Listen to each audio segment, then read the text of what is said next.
हुई जम्मू में। आज दोपहर 1:30 बजे प्रेस कॉन्फ्रेंस को करेंगे संबोधित। पुष्कर सिंह धामी भी देवेंद्र सिंह राणा के साथ मौजूद।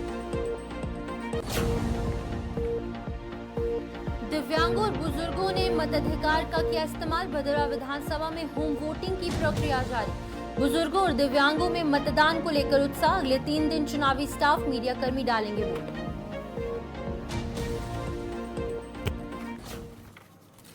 चलिए, जम्मू कश्मीर के इस खास बुलेटिन में आपका स्वागत है और मैं हूं आपके साथ शिफन शर्मा। तो चलिए शुरुआत करते हैं बुलेटिन की।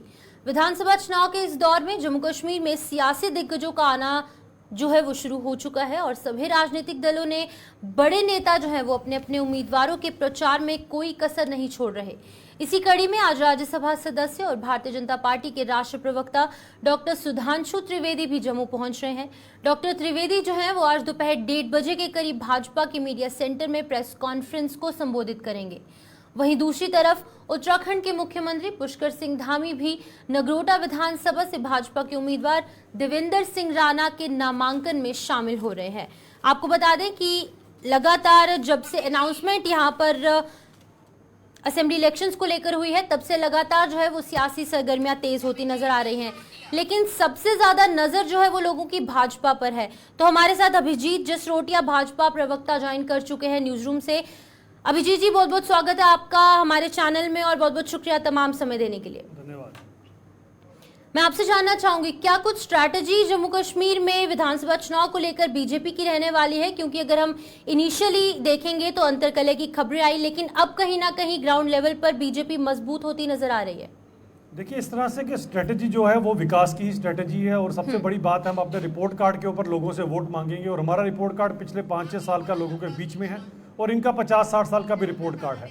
इनके रिपोर्ट कार्ड के ऊपर आज सिवाय घिसे पिटे हुए 370 के राग के अलावा कुछ नहीं है और हमारे यहाँ पर एम्स, IIT, IIM जैसे जो यहाँ पर हमारे को सुविधाएं मिली हैं उनकी बात होगी, 2 एम्स की बात होगी, G20 और 2.5 करोड़ के सैलानी और जो तरक्की अमन सुकून जम्मू कश्मीर के लोगों ने देखा। और सबसे बड़ी बात वो बम, गोली, बारूद का खौफ, जिसके अंदर सुबह कोई घर से निकलता था तो गारंटी नहीं होती थी कि शाम को अपने घर पे वापस आएगा कि नहीं आएगा। तो उस गारंटी के साथ हम लोगों के बीच में जा रहे हैं और यही सब कुछ है जिसके ऊपर हम ये चुनाव लड़ रहे हैं। अभिजीत जी, आपसे जानना चाहूंगी, बहुत सारे चैलेंजेस भी यहाँ पर बीजेपी के सामने हैं। पहला चैलेंज ये है, 2 पहलू हैं इन चैलेंजेस के। जिस तरीके से हम देखें कि इलेक्शन मैनिफेस्टो को लोगों तक पहुंचाना, वहीं जो 10 साल में मोदी सरकार ने काम किए हैं वो भी लोगों तक पहुंचाने की कोशिश की जा रही है। इन चैलेंजेस से किस तरीके से डील करने की कोशिश बीजेपी कर रही है? देखिए, ऐसा काम करने का मजा भी नहीं आता जिसमें चैलेंज ना हो। तो चैलेंज हमेशा ही होनी चाहिए किसी भी काम के अंदर। चैलेंज के बाद ही जो इंसान, जो कर्मयोगी इंसान है, उसकी पहचान तभी होती है। इन्हीं चैलेंजेस के साथ हम लोग आगे बढ़े थे। जब 5 अगस्त 2019 को वो ऐतिहासिक फैसला लिया था तब भी बहुत बड़ी चैलेंज थी। तो उस समय लोग कहते थे कि यहाँ पर नदियाँ खून की बह जाएंगी, ये हो जाएगा, वो हो जाएगा। तो एक परिंदा भी यहाँ पर नहीं मरा और सब कुछ किया गया था।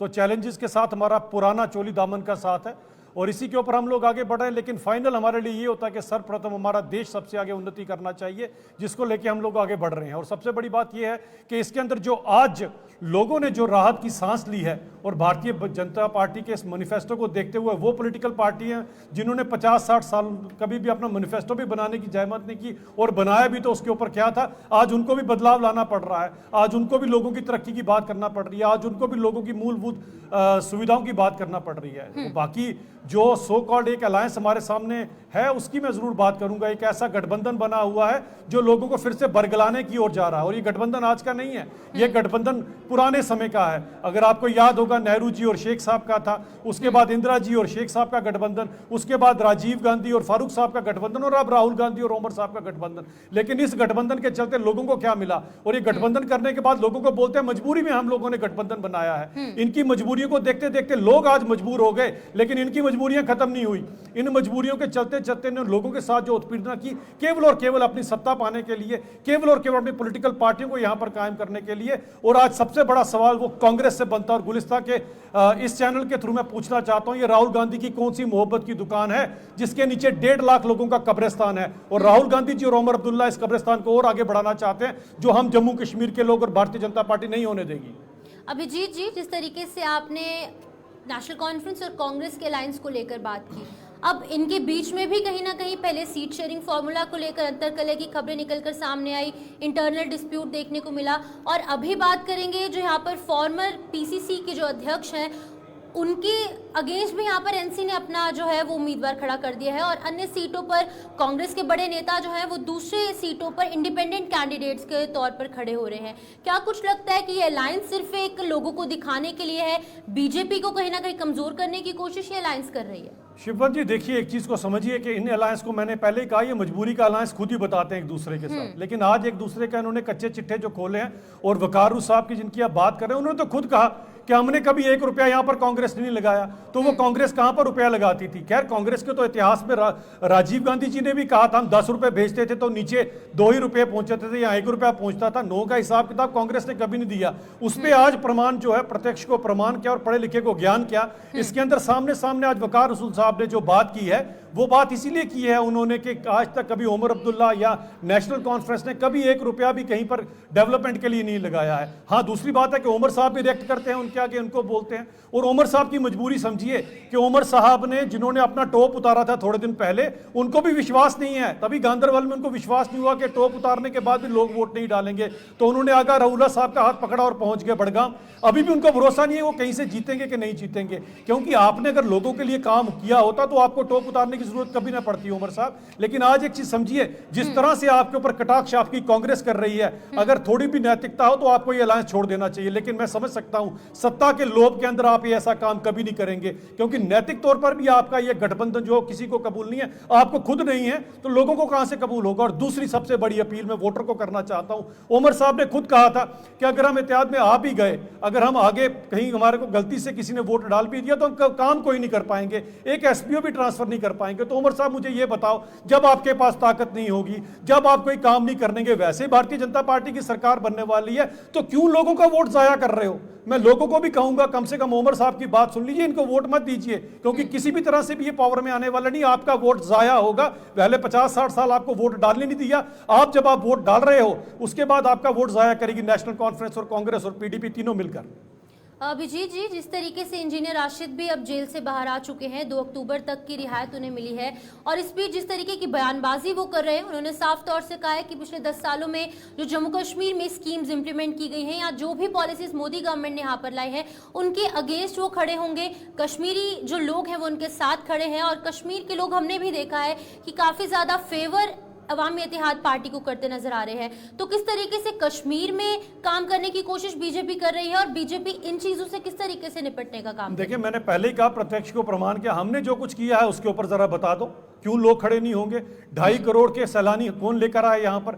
G20 की किसने बात की? हमारे यहाँ पर G20 हो रहा है, वहां बगल का कंट्री है पाकिस्तान, जहां T20 भी कोई करवा कर राजी नहीं है। यहाँ पर अमन सुकून तरक्की हो रही है, वहां पर पाकिस्तान POJ के अंदर 400 रुपए किलो आटा मिल रहा है, वहां पर POJ के वाले इनसे ज्यादा कबूल करते हैं कि हिंदुस्तान में जम्मू कश्मीर के अंदर तरक्की हो रही है, और वो उत्सुकता से अपने देश के साथ वापस आना चाहते हैं। वहां के लोगों को पता है कि हमारी उत्पीड़न ISI कर रही है, हमारी को रक्षा कर सकती है तो भारत की सेना कर सकती है। तो हमारी बात ना सुने, POJ के वालों की बात सुन लो, वो कम से कम आपको बताएंगे जो सह रहे हैं जुल्मो सितम, वो बताएंगे 5-10 साल में कश्मीर कहां पर पहुंचा और वो पाकिस्तान ने वो वाला कश्मीर कहां पर पहुंचाया। तो लोगों को बरगलाने की जरूरत नहीं है, लोग अच्छी तरह से समझते हैं, समझदार हो चुके हैं लोग, और उनकी समझदारी का यही सबूत है कि आने वाले समय में वो देखिएगा कि भारी बहुमत के साथ भारतीय जनता पार्टी की सरकार बनाएंगे यहाँ पर। बिल्कुल, जिस तरीके से आपने कहा कि टूरिज्म आया है, नो डाउट टूरिज्म आया है, लेकिन टेररिज्म में कहीं ना कहीं अब मेजर शिफ्ट 370 के एब्रोगेट होने के बाद मेजर शिफ्ट यहाँ पर जम्मू डिवीजन में भी देखने को मिला। आपने देखा किस तरीके से पिछले 2 महीने में ऑलमोस्ट सभी डिस्ट्रिक्ट्स में जम्मू के यहाँ पर टेररिस्ट अटैक देखने को मिला। तो किस तरीके से डील कर पाएगी, क्योंकि लोगों में भी काफी रोष का माहौल है अगर जम्मू डिवीजन की बात करें? देखिए, बिल्कुल इसके अंदर मैं मानता हूं कि हाँ कुछ हद तक यहाँ पर एक्टिविटियां बढ़ गई हैं पहले साथ, क्योंकि फ्रस्ट्रेशन है पाकिस्तान की। कश्मीर जिस तरह से अमन सुकून सुख चैन की राह पर चल रहा है, अब उन्होंने नया अपना स्ट्रेटजी चेंज कर दिया है, क्योंकि हमारा काफी सारा बॉर्डर पाकिस्तान से लगता है, तो कभी एक आधी चूक के बाद कुछ टेररिस्ट यहाँ पर आ जाते हैं। लेकिन आप देख लीजिए, कल ही 2 से निपटारा करवा दिया गया है बिल्कुल। और इस तरह से जहां पर भी मिलेगा वहां पर उनको किया जाएगा। इसके लिए हमारी यहाँ पर वीडीजी है, जिसके ऊपर कल भी उमर साहब कटाक्ष कर रहे थे। ये वही वीडीजी है जिसके कारण जम्मू कश्मीर के लोग सुरक्षित हैं। ये वही वीडीजी है जिसके कारण रजौरी पुंछ से वो पलायन हुआ जो आपके दौर में बेचारे कश्मीरी पंडितों को पलायन करना पड़ा था। आज उन वीडीजी के ऊपर भी उमर अब्दुल्ला साहब कटाक्ष कर रहे हैं। वो वीडीजी है जिन्होंने अपनी शहादतें देकर हम लोगों की रक्षा की हुई है। तो ये सब लोग बैठे हैं, हमारी भारत की सेना बैठी है, हमारी पुलिस फोर्स बैठी है, तो इनसे निपटा जरूर जाएगा। लेकिन हम समझ सकते हैं एक ऐसा नापाक मुल्क हमारा हमसाया है जिसकी खुद की हालत तो आपके सामने, वो खुद भी चैन से नहीं बैठता, किसी को चैन से नहीं बैठने देता। लेकिन हमारे पास एक ऐसा गृह मंत्री है जो सब कुछ जानता है इनको किस तरह से सबक सिखाया जाना चाहिए। वरना कांग्रेस के गृह मंत्री ने तो परसों ही कुछ इस तरह के शब्द यूज किए थे जिससे मुझे लगता है राहुल गांधी को सबक लेना चाहिए। 2008 में शिंदे साहब की बात कर रहा हूं, जिन्होंने परसों चौथ खुद ही माना कि 2008 में जब मैं लाल चौक में आया था मुझे किसी ने कहा था कि फोटो ऑप्ट के लिए आप लाल चौक के अंदर जरा दो लोगों से हाथ मिला लीजिए और एक शिकारा राइड ले लीजिए, बहुत बड़ी खबर मिलेगी। कांग्रेस खबरें बनाने के लिए आ करती थी और एक शब्द उन्होंने यूज किया कि अंदर से मेरी क्या हालत थी, वो मैं शब्द यूज नहीं कर सकता। हाँ, लेकिन वो शब्द आज टेररिस्टों के लिए है। माननीय नरेंद्र मोदी जी की वजह से और अमित शाह की वजह से आज टेररिस्टों का वो हाल हो रहा है जो 2008 में इनके गृह मंत्री शिंदे साहब का यहां हुआ करता था। ये है बदला हुआ कश्मीर, ये है नया कश्मीर जिसका वादा हमने लोगों से 5 अगस्त 2019 को किया था। और भारतीय जनता पार्टी की कथनी और करनी में कभी फर्क नहीं रहता। इसी कारण कश्मीर जो है वो अमन, सुकून, सुख, चैन देख रहा है। अभिजीत जी, आपसे जानना चाहूंगी, जो यहाँ के जम्मू के जो लोकल इश्यूज हैं, एम्प्लॉयमेंट को लेकर बात की जाए, यहाँ पर यूथ के काफ़ी सारे जो यहाँ पर एसआई स्कैम देखने को मिला, एफएए स्कैम देखने को मिला, प्रॉपर्टी टैक्स का मुद्दा है, स्मार्ट मीटर्स के तमाम वो मुद्दे हैं, छोटे छोटे मुद्दे हैं। लेकिन क्या लगता है कि ये छोटे छोटे मुद्दे कहीं ना कहीं बीजेपी के लिए बड़ी चुनौती खड़ी कर सकते हैं? देखिए, स्कैम की बात कौन बात करेगी? पार्टी है वो पार्टी बात करेगी जो 2.5 लाख की बैकडोर अपॉइंटमेंटें करवाई हुई हैं, जिनके खुद के ही मामा भाजा रातों रात केएस ऑफिसर बन गए और बाद में उतार दिए गए। तो इन पार्टियों से कम आप लेकर चलिए। और ये कौन सी एम्प्लॉयमेंट की बात करेंगी? 500 रुपए पे इन्होंने 20-20 साल तक लोगों का खून चूसा है। डेली वेजरों की मैं बात कर रहा हूँ। स्कैम किसे कहा जाता है? स्कैम उसे कहा जाता है जब हो जाए, किसी को नौकरी मिल जाए तब बात होती है। एक भी बताएं जहां पर पता लगा वहीं रोक लिया गया। आज हकदार को हक मिल रहा है, जिसका हक है उसको दी जा रही है हर एक चीज के अंदर। 34,001 नौकरियां, 17,000 एक नौकरी दी गई। और सबसे बड़ी बात, पूरा वेतन, जिसमें खुद का पेट पल रहा है और परिवार का भी पेट पल रहा है। इनका 500 रुपए वाला छलावा नहीं है। तो ये जो बातें करते हैं, इनका इतिहास जब आप निकाल के देखेंगे, जम्मू कश्मीर के लोगों ने बड़ा भुगता इनके साथ, तभी तो आज इनको टोप उतारने की जरूरत पड़ रही है। वरना पूरे हक से साथ जाते हो, लोगों से वोट मांगते हैं। अभिजीत जी, लेकिन लोगों में भी काफी रोष इन तमाम मुद्दों को लेकर है। जिस तरीके से डेली वेजेस सड़कों पर कई दिनों तक उन्होंने प्रदर्शन किया, आरईटी, आरई के सभी लोग जो है वो तमाम लोग जो सड़कों पर नजर आए, चाहे हम बुजुर्ग अवस्था के लोगों की बात करें, वो भी ओल्ड एज पेंशन में जो है वो बढ़ोतरी की मांग कर रहे हैं, विकलांग भी अपनी बढ़ोतरी की मांग कर रहे हैं, वहीं पर युवा भी सड़कों पर है।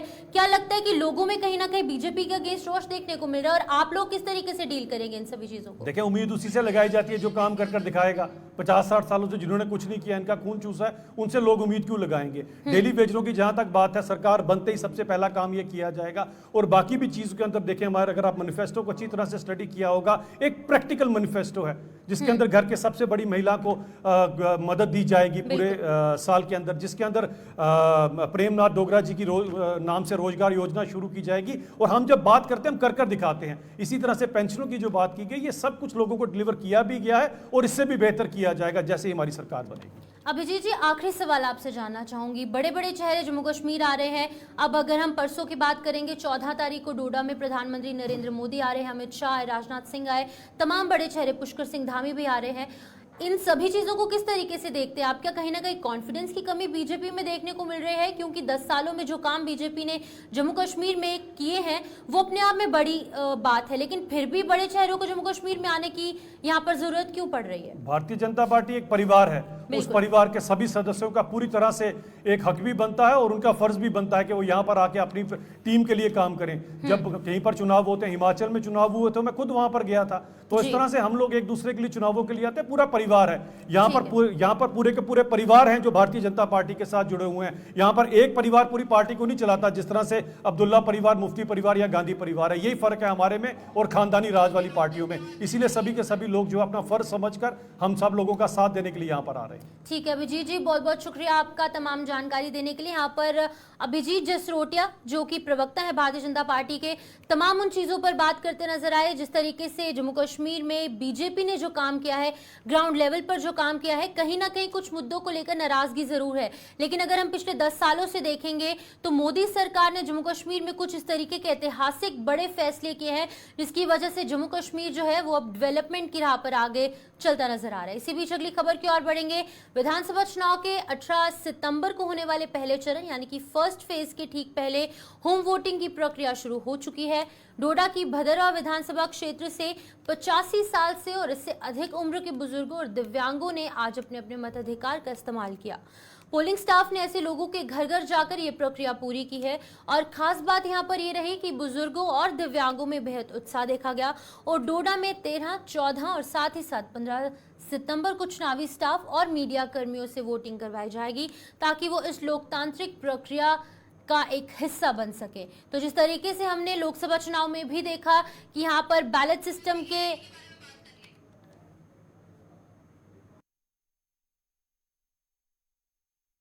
तो जिस तरीके से हमने देखा कि यहाँ पर प्रधानमंत्री नरेंद्र मोदी की रैली 14 सितंबर को यहाँ पर होने वाली है और उससे पहले फर्स्ट फेज ऑफ इलेक्शंस जो कि चुनाव वैली में होने वाली है, अनंतनाग के कुछ इलाकों में भी होगी, उन तमाम चीजों को लेकर तैयारियां कर ली गई हैं और अभी जो है वो बुजुर्ग अवस्था के लोगों से वोटिंग की प्रक्रिया शुरू हो चुकी है। घर घर जाकर जो है वो वोटिंग करवाई जा रही है, मीडिया कर्मियों से भी वोटिंग कराई जा रही है।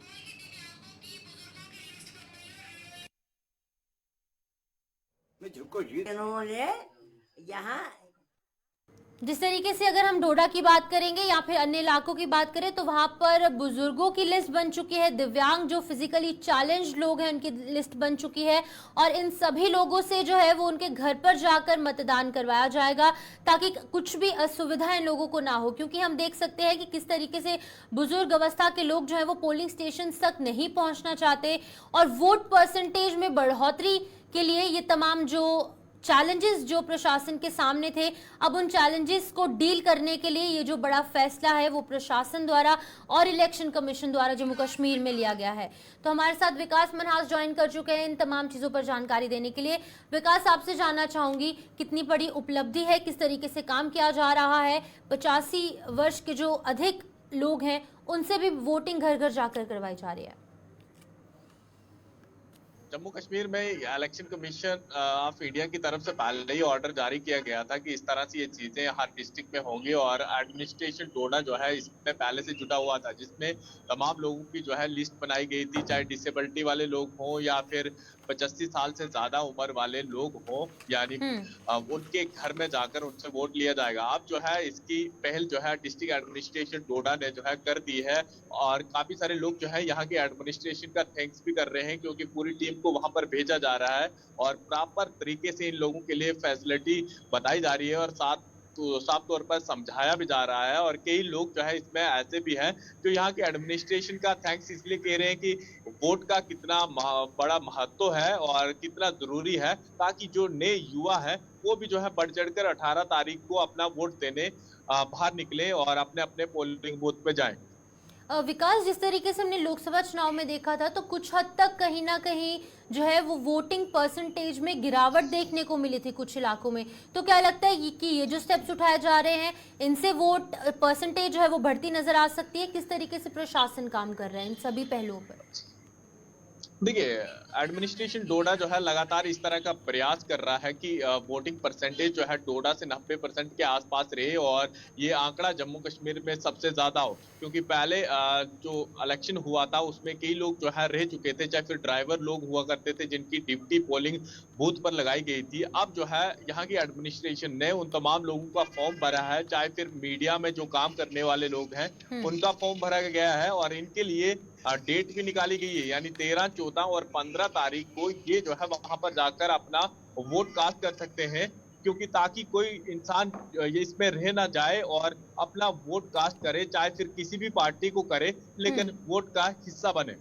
ठीक है विकास, आप जुड़े रहिए हमारे साथ। अगली खबर पर भी आपसे जानकारी लेंगे, जहां पर एक बड़ा स्टेप कहीं ना कहीं इलेक्शन कमीशन द्वारा लिया गया है, प्रशासन द्वारा लिया गया है कि वोट परसेंटेज में बढ़ोतरी जिला डोडा में देखने को मिले, क्योंकि 3 सीटें हैं वहां पर, काफी महत्वपूर्ण है। इसीलिए यहाँ पर तमाम जो दिव्यांग लोग हैं, फिजिकली चैलेंज्ड हैं या फिर सीनियर सिटीजन्स हैं, उनके घर पर जाकर उनसे वोट जो है वो लेने की कोशिश की जा रही है। सूची तैयार हो चुकी है, बस प्रशासन को ग्राउंड पर उतरकर इसे इम्प्लीमेंट करने की जरूरत है।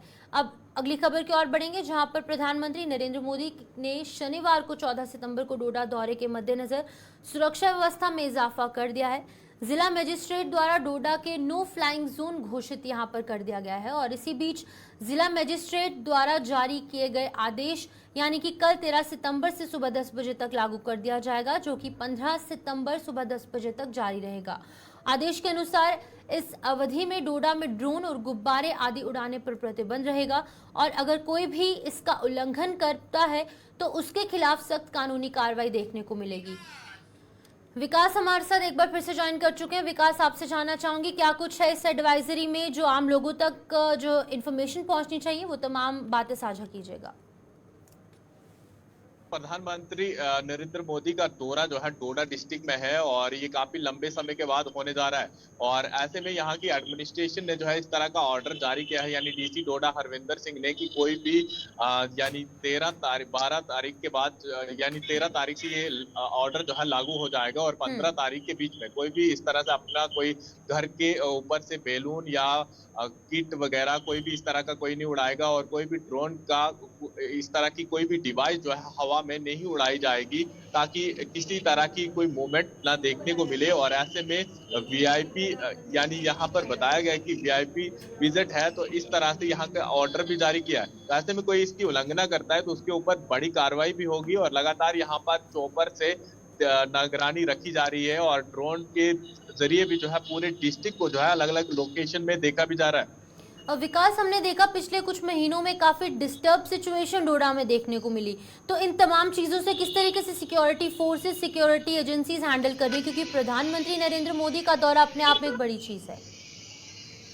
जी हाँ, ये डोडा डिस्ट्रिक्ट में काफी लंबे समय के बाद कोई प्रधानमंत्री आ रहा है, क्योंकि इससे पहले बताया जा रहा है कि इंदिरा गांधी जो है 1980-82 के दौर पे आए थे और इसके बाद 40-42 साल के बाद जो है प्रधानमंत्री जो है अब दोबारा से आ रहे हैं। तो ऐसे में सिक्योरिटी काफी बड़े हाई लेवल पर बढ़ा दी गई है और जगह जगह पर निगरानी रखी गई है, चाहे जितने भी रास्ते हों, हाईवे हों, इन तमाम जगहों पर निगरानी रखी गई है और स्टेडियम के आसपास काफी बढ़िया तरीके से सिक्योरिटी बढ़ा दी गई है और आसपास जितने भी एरिया हैं उन तमाम जगहों पर निगरानी रखी जा रही है और सीसीटीवी भी अलग अलग जगहों पर इंस्टॉल किए गए हैं और इसको पूरा एडमिनिस्ट्रेशन जो है मॉनिटरिंग कर रहा है।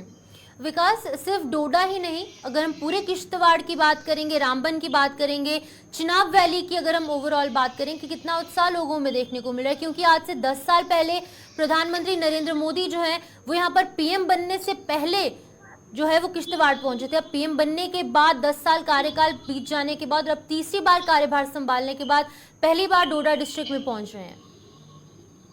देखिए, ये एक डिस्ट्रिक्ट के लिए बहुत बड़ी बात होती है जहां पर प्रधानमंत्री अगर खुद विजिट करेंगे तो कहीं ना कहीं यहाँ के लोगों के लिए एक मनोबल बढ़ जाएगा कि ताकि आने वाले समय में हमारे एरिया की और ज्यादा डेवलपमेंट हो सकती है। और जिस तरह से लगातार यहाँ पर कई सारी पार्टियां जो है दाव खेल रही हैं, तो भाजपा जो है एक तरफा सिंगल पार्टी की तरफ से है, तो ऐसे में लोग जो है काफी खुश हैं कब प्रधानमंत्री यहाँ पर पहुंचे और कई लोग जो है इंतजार कर रहे हैं और लगातार खुशी की लहर जो है उनके अंदर इस तरह से देखने को भी मिल रही है। विकास, आपसे जानना चाहूंगी, 8 सीटें हैं चिनाब वैली की, अगर हम बात करेंगे 2 रामबन की हैं, 3 किश्तवाड़ की हैं और 3 सीटें जिला डोडा की हैं, तो कितनी इंपॉर्टेंट ये 8 की 8 सीट जो है वो बीजेपी के लिए रहने वाली, क्योंकि कड़ा मुकाबला दूसरे अलायंस की तरफ से भी इन सीटों पर देखने को मिल रहा है। बीजेपी के लिए क्या कुछ चुनौतियां हैं और किस तरीके से इन तमाम चैलेंजेस से डील बीजेपी जो है वो यहाँ पर खास तौर पर डोडा में कर रही है?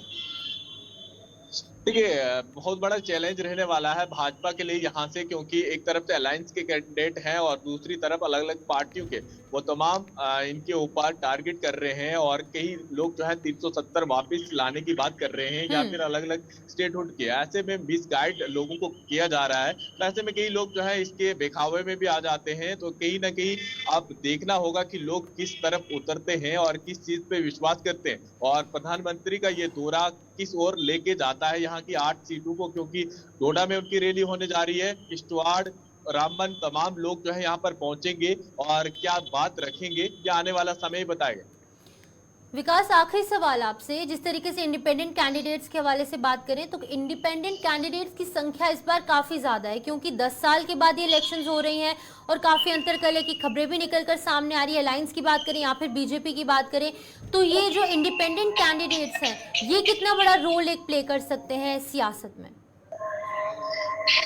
देखिए इंडिपेंडेंट कैंडिडेट जो है जितने भी चुनाव रैली में उतरे हुए हैं वो जो है लोकल मुद्दों पे बात कर रहे हैं, और कहीं ना कहीं लोगों की हेल्प जिसमें छोटी मोटी चीजें होती है, चाहे एम्बुलेंस को रिलेटेड हो या फिर रोड को रिलेटेड हो, इस तरह के मुद्दों को ज्यादा उछाल रहे हैं। और साफ तौर पर उन लीडरों की भी आंखें खोल रहे हैं जो पिछले 10 सालों में अपने घरों में बैठे हुए हैं और कह रहे हैं कि ये पिछले 10 सालों से कहाँ लापता थे। अब जैसे इलेक्शन शुरू हुए ये दोबारा से ग्राउंड पर देखने को मिल रहे हैं। अब आने वाला समय बताएगा किस तरह से कितने वोट काटते हैं, और कहीं ना कहीं ये भी चुनौती वाला विषय रहेगा बड़ी बड़ी पार्टियों को। अगर उनके कहीं ना कहीं 1 या 2,000 या 5,000 के आसपास वोट कट जाता है तो कहीं ना कहीं चिंता का विषय तमाम पार्टियों को रहने वाला है। ठीक है विकास, बहुत बहुत शुक्रिया तमाम जानकारी देने के लिए। विकास मन्हास जिला डोडा के हवाले से अपडेट कर रहे थे। वहां पर भी सियासत गर्मा चुकी है और खास तौर पर प्रधानमंत्री नरेंद्र मोदी का दौरा यहां पर 14 सितंबर को देखने को मिलेगा, जिसको लेकर तमाम तैयारियां, चाहे प्रशासनिक तौर पर देखें, सिक्योरिटी के हवाले से बात करें या फिर पार्टी के हवाले से बात करेंगे, तो सभी लोगों द्वारा यहाँ पर कमर कस ली गई है, काम किया जा रहा है, क्योंकि प्रधानमंत्री नरेंद्र मोदी का दौरा काफी अहम माना जा रहा है बीजेपी के लिए। तो अब किस तरीके से सभी कटाक्ष जो है वो देखने को मिलेंगे इस दौरे के दौरान, जो है वो प्रधानमंत्री नरेंद्र मोदी अलायंस पार्टनर जो है यहाँ पर बीजेपी के, उन पर भी कटाक्ष करते नजर आएंगे। तो अभी के इस फिलहाल बुलेटिन में इतना ही, मुझे दीजिए इजाजत, नमस्कार।